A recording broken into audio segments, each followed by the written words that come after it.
پیارے بچوں، آج میں آپ کو پرستان کی دنیا کی کہانی سناتا ہوں۔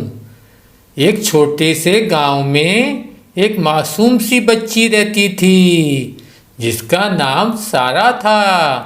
سارا کا خواب تھا کہ وہ ایک ایسی دنیا کی سیر کرے جہاں جادو اور خوشیاں ہوں، اور ہر رات آسمان کے تاروں کو دیکھتے ہوئے یہ دعا کرتی تھی کہ اسے پرستان جانے کا موقع ملے۔ ایک رات سارا آسمان کی طرف دیکھتے ہوئے بولی، کاش مجھے پرستان جانے کا موقع ملے جہاں پریاں ہوں، جادو ہو اور خوشیاں ہی خوشیاں ہوں۔ یہ کہہ کر سارا نے کھانا کھایا اور کھانا کھا کر وہ سو گئی۔ جب سارا سو رہی تھی تو اس کے خواب میں ایک خوبصورت پری آئی جس کا نام نور تھا۔ نور نے سارا سے کہا، پیاری سارا، تمہاری دعائیں سن لی گئی ہیں، میں تمہیں پرستان لے جانے آئی ہوں جہاں تمہیں وہ سب کچھ ملے گا جس کا تم نے خواب دیکھا ہے۔ سارا خوش ہو کر بولی، کیا واقعی میں پرستان جا سکتی ہوں؟ نور نے کہا، ہاں، تم کیوں نہیں جا سکتی ہو پرستان؟ پھر نور پری نے اپنی جادوئی عصا کی مدد سے ایک روشنی کا دروازہ کھولا اور سارا کو پرستان میں لے گئی۔ جیسے ہی سارا نے پرستان میں قدم رکھا وہ حیرت میں ڈوب گئی۔ ہر طرف رنگین پھول، جادوئی درخت اور پریاں اڑتی نظر آئیں۔ سارا نے ان چیزوں کو دیکھ کر حیرت سے بولا، یہ جگہ کتنی خوبصورت ہے، ہر چیز جادوئی خوابوں کی مانند لگ رہی ہے۔ پرستان کی پریاں سارا کے گرد جمع ہو گئیں اور اس کا استقبال کیا۔ وہاں کی سب سے بڑی پری جس کا نام گلناز تھا سارا کے پاس آئی۔ گلناز نے سارا سے کہا، خوش آمدید سارا، تم ہماری آمد کا انتظار کر رہی تھی، تمہارے دل کی پاکیزگی نے تمہیں یہاں پہنچا دیا ہے۔ سارا خوش ہو کر بولی، یہاں کی ہر چیز کتنی حیرت انگیز ہے، میں ہمیشہ یہاں رہنا چاہتی ہوں۔ اس کے بعد سارا نے پرستان کی سیر شروع کی۔ ہر چیز سے متاثر ہوتی گئی۔ وہاں کی پریاں پھولوں کی دیکھ بھال کرتی تھیں، درختوں سے باتیں کرتی تھیں، ہوا میں جادوئی ساز بجاتی تھیں۔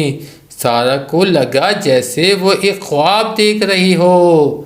ایک دن سارا نے خوبصورت جھیل کے کنارے پر ایک پری کو دیکھا، اداس بیٹھی ہوئی تھی۔ اس کا نام شبنم تھا۔ سارا پریشان ہو کر بولی، شبنم، تم کیوں اداس ہو؟ یہاں تو ہر چیز خوشی اور جادو سے بھری ہوئی ہے۔ شبنم نے ایک آہ بھری اور سارا سے بولی، میں یہاں پرستان میں سب کچھ خوبصورت تو ہے، لیکن میرا دل اداس ہے کیونکہ میرے جادوئی پر کھو گئے ہیں۔ سارا نے کہا، کیا میں تمہاری مدد کر سکتی ہوں؟ میں تمہارے پر واپس لانے کے لیے کچھ بھی کروں گی۔ شبنم نے سارا کو بتایا کہ اس کے جادوئی پر ایک پرانے درخت کے نیچے دفن ہے، لیکن اس درخت کی حفاظت ایک جادوگر کرتا ہے جو بہت طاقتور ہے۔ اس جادو کا نام ظفر جادوگر ہے۔ وہ پرستان کا سب سے بڑا دشمن تھا۔ شبنم نے کہا، ظفر نے میرے پر چھین لیے ہیں تاکہ میں پرستان سے باہر نہ جا سکوں۔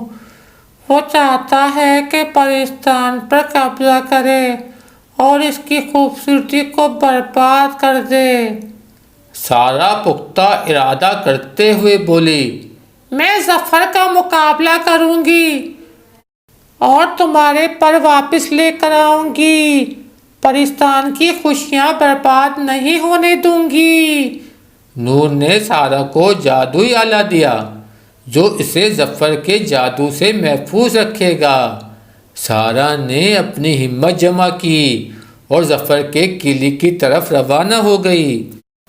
ظفر جادوگر کا قلعہ پرستان کے سب سے دور دراز علاقے میں تھا۔ وہاں کی فضا تاریک اور بھاری تھی، ہر طرف خوفناک سائے منڈلا رہے تھے۔ سارہ نے جادوئی آلہ اپنے ساتھ مضبوطی سے پکڑ رکھا تھا۔ جب سارہ قلعے کے قریب پہنچی تو ظفر نے اسے دیکھ لیا۔ ظفر جادوگر مسکرا کر بولا، یا تو یہ ہے وہ چھوٹی بچی جو میرے خلاف لڑنے آئی ہے؟ کیا تمہیں معلوم ہے کہ تم کس کے سامنے کھڑی ہو؟ سارہ بے خوف ہو کر بولی، میں تم سے نہیں ڈرتی ظفر جادوگر، میں یہاں شبنم کے پر واپس لینے آئی ہوں۔ ظفر نے جادوئی طاقتوں کا استعمال کرتے ہوئے سارہ کو دھمکانے کی کوشش کی، لیکن سارہ کا دل مضبوط تھا اور نور کے آلے نے اسے بچا لیا۔ ظفر حیرت سے بولا، یہ کیسے ممکن ہے؟ میرے جادو کا اس پر کوئی اثر نہیں ہو رہا ہے۔ سارہ نے اپنی ہمت اور نور کے آلے کی مدد سے ظفر جادوگر کی جادو کو شکست دینا شروع کیا۔ اس نے ظفر کے قلعے کے اندر جا کر جادوئی پر تلاش کرنے کی کوشش کی۔ قلعے کے اندر ہر طرف جال بچھے ہوئے تھے، لیکن سارہ نے انہیں عبور کیا۔ آخر کار سارہ کو وہ پرانا درخت ملا جس کے نیچے شبنم کے پر دفن تھے، لیکن جیسے ہی سارہ نے پر کو ہاتھ لگایا، ظفر جادوگر نے ایک آخری حملہ کیا۔ ظفر جادوگر غصے سے بولا، تمہیں ان پروں کو چھونے کی جرت کیسی ہوئی؟ یہ میری طاقت کا حصہ ہیں۔ سارہ پختہ ارادے کے ساتھ بولی، یہ پر شبنم کے ہیں اور وہ انہی کا حق ہے، تمہیں ان پر قبضہ کرنے کا کوئی حق نہیں۔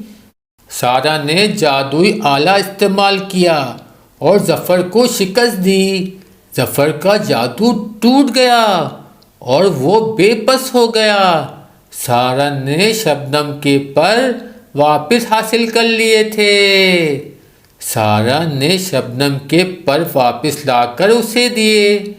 جسے ہی شبنم نے اپنے پر دوبارہ حاصل کیے، اس کی خوشی کی کوئی انتہا نہ رہی۔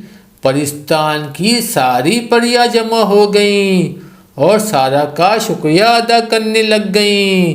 شبنم نے خوشی سے کہا، سارہ تم نے میرے پر واپس لا کر میری خوشی کو بحال کیا ہے، تم نے پرستان کو ظفر جادو کے جادو سے بچا لیا۔ مہتاب پری نے کہا، سارہ تم نے ثابت کر دیا کہ سچائی اور ہمت سے کوئی بھی مشکل جیتی جا سکتی ہے، پرستان ہمیشہ تمہارا مقروض رہے گا۔ سارہ کو پرستان میں ایک ہیرو کی حیثیت حاصل ہو گئی اور سب نے مل کر ایک بڑی تقریب بنائی جس میں سارہ کو پرستان کا سب سے بہادر دوست قرار دیا گیا۔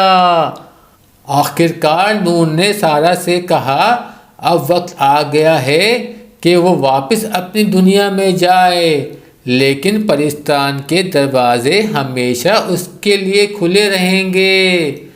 نور پری مسکراتے ہوئے بولی، سارہ تم نے پرستان کو بچایا اور اپنی سچائی کو برقرار رکھا، اب وقت آ گیا ہے کہ تم واپس جاؤ اور اپنی دنیا میں بھی خوشیوں کا پیغام پھیلاؤ۔ سارہ ذرا سا اداس ہو کر بولی، کیا میں واپس آ سکوں گی؟ کیا پرستان میرے لیے ہمیشہ کھلا رہے گا؟ نور پری نے کہا، ہاں سارہ، جب بھی تمہیں ضرورت ہو پرستان کے دروازے تمہارے لیے کھلے رہیں گے، تمہارے دل کی پاکیزگی اور سچائی نے تمہیں یہ حق دیا ہے۔ سارہ نے نور پری کا شکریہ ادا کیا اور واپس اپنی دنیا میں آ گئی۔ وہ جانتی تھی کہ اس کے دل میں پرستان کی یادیں ہمیشہ زندہ رہیں گی۔ سارہ نے اپنی دنیا میں واپس آ کر لوگوں کو پرستان کی کہانی سنائی اور انہیں سچائی اور ہمت کا سبق دیا۔ اس نے اپنے دوستوں اور خاندان کو بتایا کہ سچائی اور دل کی پاکیزگی سے بڑی کوئی طاقت نہیں۔